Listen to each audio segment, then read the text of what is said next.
ডিম রান্না তো আমরা অনেকে অনেকভাবেই খেয়েছি। একবার এইভাবে রান্না করে দেখুন, ভীষণই দারুণ হয়, যা কিন্তু রুটি অথবা পরোটার সঙ্গে ভীষণই ভালো লাগবে। নমস্কার বন্ধুরা, কাজল ভিলেজ কিচেনে সকলকে স্বাগত জানাই। রোজকার মতো আজও রান্নাঘরে চলে এলাম। আজকের রেসিপি লাস্ট পর্যন্ত দেখতে থাকুন, আশা করছি ভীষণ ভালো লাগবে। তো চলুন তাহলে শুরু করা যাক। নিয়েছি এখানে একটা বাটি, এর মধ্যে কয়েকটা ডিম ভেঙে নেব। তোমরা কিন্তু এখানে কম বেশি ডিম নিতেই পারো।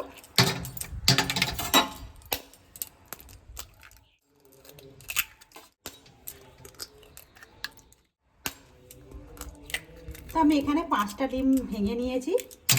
এবারে এখানে যেটা দেব, স্বাদ মতো লবণ বা মাপ মতো লবণ। লবণটা দিয়ে একটা কাঁটা চামচ দিয়ে খুব ভালো করে এই ডিমটাকে ফেটে নেব। ডিমটাকে একটা কাঁটা চামচ দিয়ে খুব ভালো করে ফেটে নিলাম। এতে করে ডিমটা কিন্তু খুব ভালোভাবে আটাও হয়ে যায়। একটা কড়া গরম হতে বসিয়েছি, কড়ার মধ্যে দিয়ে দেব বেশ কিছুটা সাদা তেল। এখানে বেশ গরম হয়ে গেছে, তখন এবারে সমস্ত ডিমটাই আমি দিয়ে দেবো তেলের মধ্যে। এইভাবে একটু সরিয়ে সরিয়ে দেব।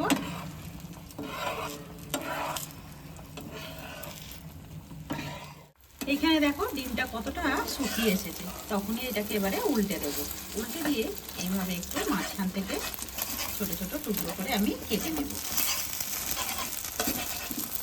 আর এই ডিম রান্নাটা না এমনই তাড়াতাড়ি হয়ে যায় যে এটা রুটি পরোটার সময় কিন্তু বেশ দারুণ লাগে, খেতে ভীষণই দারুণ হবে, একদম অন্য একটু স্বাদের রান্না।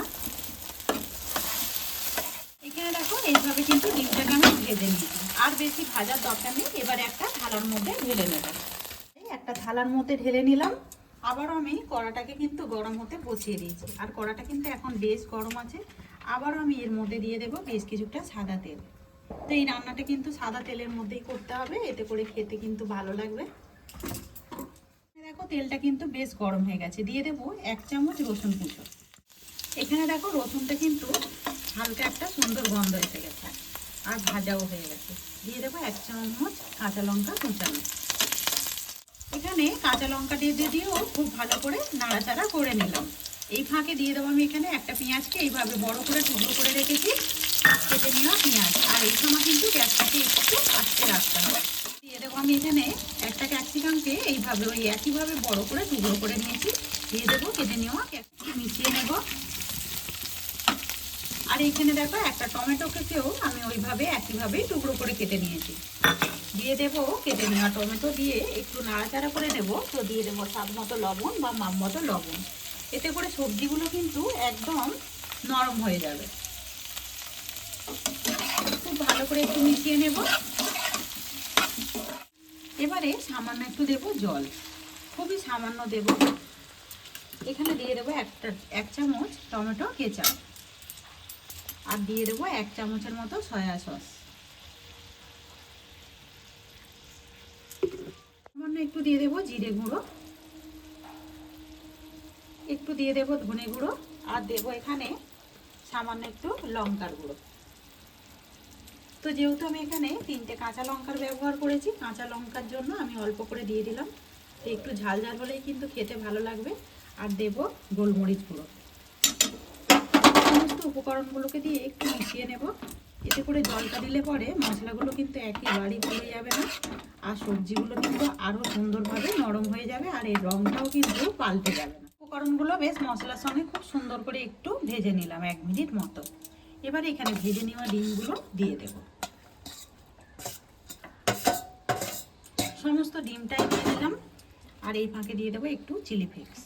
তো এটা আমি বাড়িতেই তৈরি করেছিলাম, দিয়ে দিলাম একটু চিলি ফ্লেক্স। এবারে সমস্ত উপকরণগুলোকে খুব ভালো করে মিশিয়ে নিতে হবে মশলার সঙ্গে।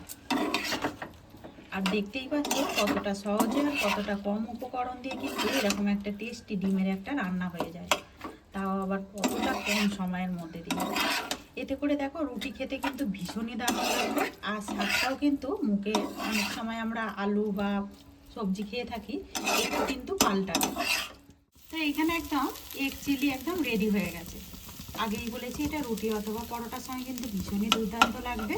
তো আজকের রেসিপি আপনাদের কীরকম লাগলো অতি অবশ্যই কমেন্ট করে জানাবেন।